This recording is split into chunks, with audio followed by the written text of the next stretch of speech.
Una iglesia cristiana siempre tiene unas marcas, unos signos que demuestran que es tal.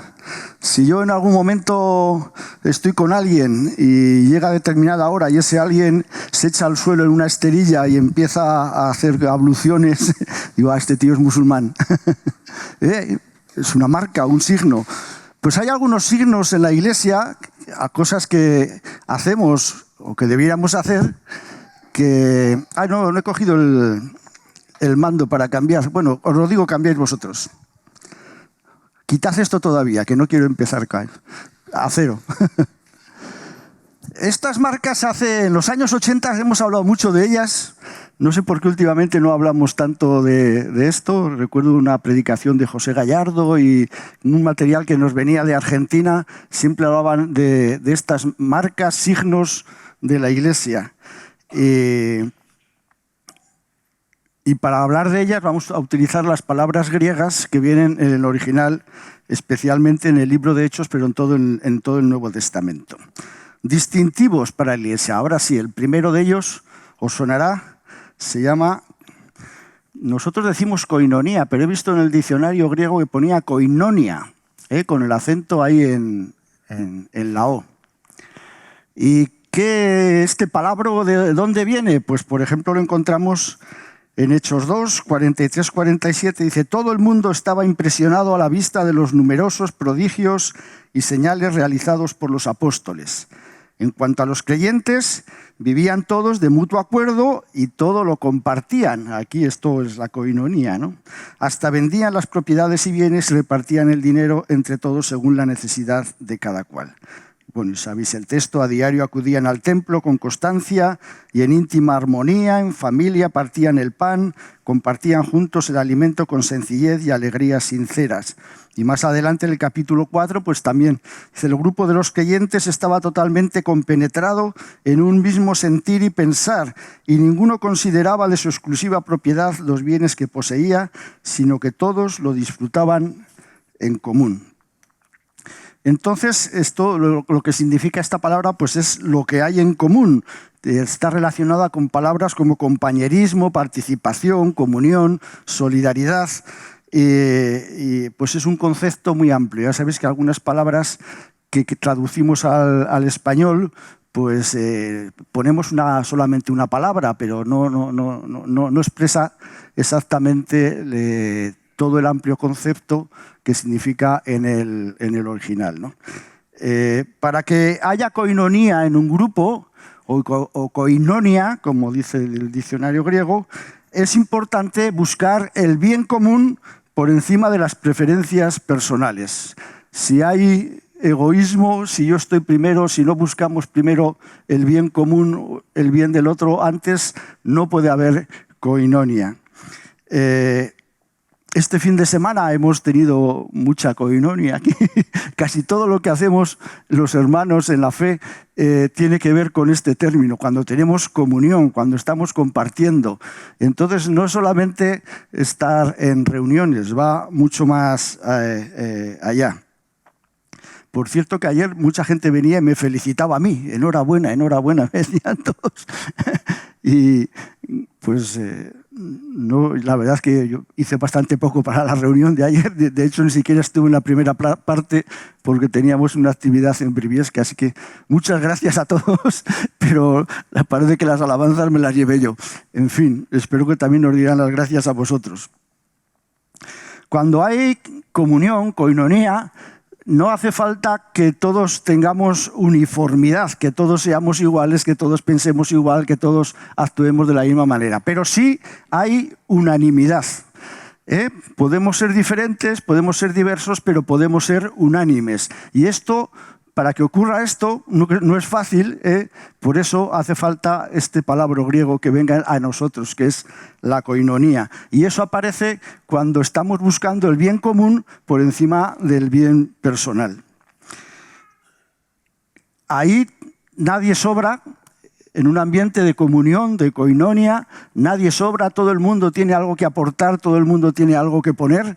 Y bueno, pues esto tiene que ver con los dones espirituales, pero también con las capacidades humanas que tenemos. Todo se aprovecha, desde el primero hasta el último, tiene algo que contribuir para el bien común, para que la comunidad de alguna manera pues refleje que estamos teniendo comunión, koinonia. Se trata, en una palabra, pues de vivir juntos los valores del reino de Dios aquí en la tierra. Muy bien, vamos con otro palabra, el siguiente. Bueno, esto os sonará más, ¿no? Diaconía. Esto lo encontramos, por ejemplo, en Hechos 6, del 1 al 7. Dice, por entonces, al crecer extraordinariamente el número de los discípulos, surgió un conflicto entre los creyentes de procedencia griega y los de origen hebreo. Aquellos se quejaban de que estos últimos no atendían debidamente a las viudas de su grupo cuando distribuían el sustento diario. Los 12 apóstoles reunieron entonces al conjunto de los discípulos y les dijeron: no conviene que nosotros dejemos de proclamar el mensaje de Dios para ocuparnos en servir a las mesas. Por tanto, hermanos, escoged entre vosotros a 7 hombres de buena reputación, que estén llenos del Espíritu Santo y de sabiduría, y les encomendaremos esta misión. Y esta misión es la diaconía. El diaconía pues es servicio, ayuda, ministerio. Bueno, ministerio, esta palabra que usamos en la Iglesia, pues normalmente en el mundo fue en el ministerio, pues el de Agricultura, el Ministerio del Interior, pero en la Biblia el ministerio es diaconía, es el servicio. Y esto es una condición de cada discípulo de Jesús, porque Jesús lo traía de por sí. Añadido, Jesús se presentaba como un siervo, por lo tanto nosotros debemos de llevar esto, el ser diáconos, como algo intrínseco a nuestro ser, si seguimos a Jesús, ¿no? En la cultura hebrea, también entre nosotros, pues ser un siervo no era una cosa muy honorable, la verdad, y hoy pues tampoco en nuestra cultura, pero Jesús, al contrario, se presenta contracorriente, como un siervo. Hombre, el Hijo de Dios, el Rey de Reyes, ¿qué es? Un siervo. Entonces, este término de diaconía, que hace referencia al servicio, a la ayuda, al ministerio, es una parte muy importante en la vida de la Iglesia. En Romanos 12, en Efesios 4, en 1 Corintios 12, pues ahí hay toda una enseñanza sobre el servicio, los dones espirituales y cómo los debemos de utilizar. Eso no vamos a entrar hoy ni vamos a meternos en ese berenjenal, que habría para varias predicaciones más, ¿no? Pero todo eso se hace para servicio de la Iglesia. Otra vez, como hemos visto en Koinonia, la importancia del bien común, el trabajar por los demás más que por uno mismo, ¿no? Y pues diaconía es una demostración del amor, es dar la vida por los demás, algo que también hacía Jesús. Y al entrar en la comunidad cristiana estamos destinados a servir y a hacer el bien. Esto demuestra la autenticidad de nuestra fe. Podemos decir que tenemos una gran fe, pero si no estamos manifestando una gran diaconía, probablemente esa fe no sea tan grande. Es la señal que demuestra la autenticidad de nuestra fe.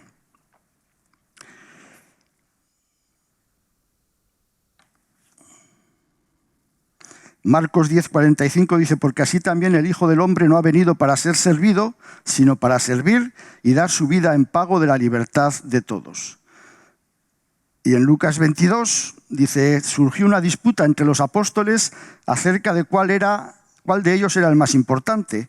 Entonces Jesús les dijo: los reyes someten a las naciones a su dominio y los que ejercen poder sobre ellas se hacen llamar bienhechores.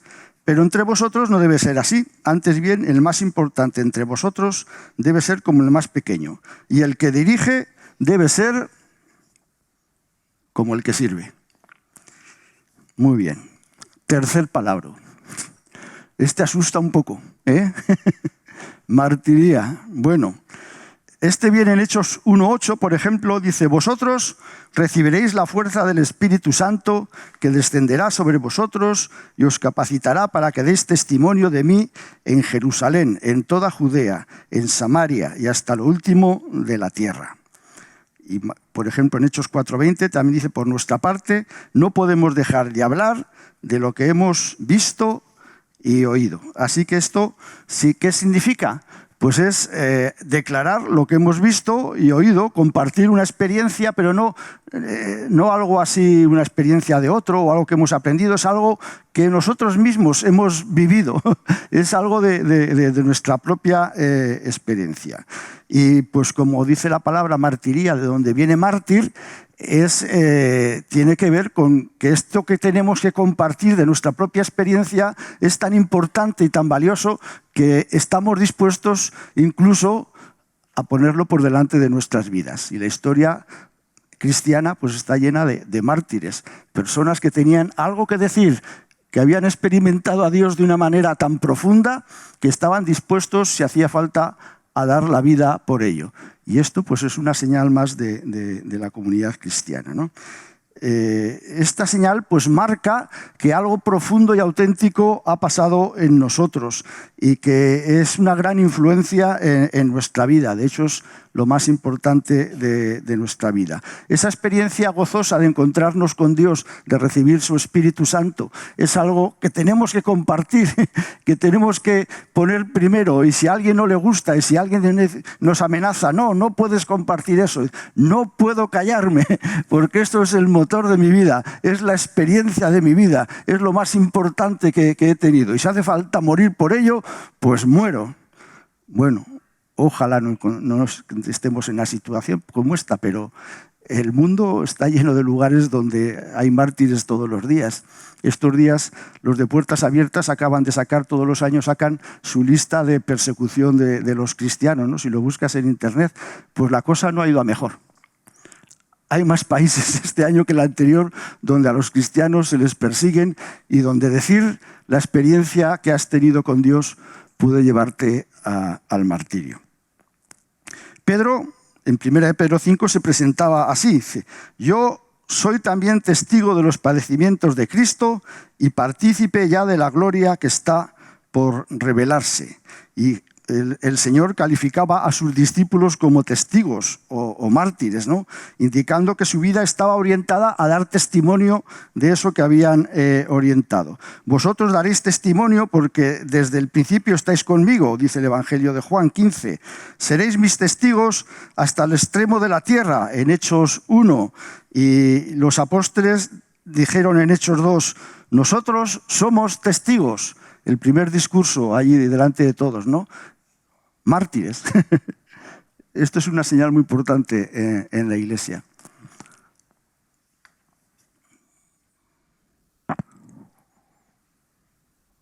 Bueno, ahora vienen tres palabras más que tienen que ver con cómo compartimos, tiene que ver con la palabra, con nuestro mensaje. Y son diferentes tipos de mensajes. El siguiente es este, que se llama querigma. Y lo vemos, por ejemplo, en Hechos 2:14. Pedro entonces tomó la palabra y en nombre propio de sus 11 compañeros les habló de esta manera. Judíos y todos los que residís en Jerusalén, prestad atención a mis palabras, a ver si os queda claro lo siguiente. Y más adelante el 22 dice, escuchad esto, israelitas. Jesús de Nazaret fue el hombre a quien Dios avaló ante vosotros con los milagros, prodigios y señales que, como bien sabéis, Dios realizó entre vosotros a través de Jesús. Entonces el concepto de querigma se identifica con el Evangelio, con la buena noticia, con el anuncio del mensaje de salvación. Es proclamar el mensaje de salvación que hemos recibido en Jesús.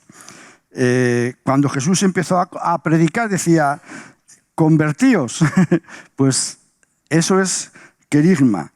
Y bueno, pues lo hacemos todos de una manera o de otra, esto lo hemos hablado muchas veces, ¿no?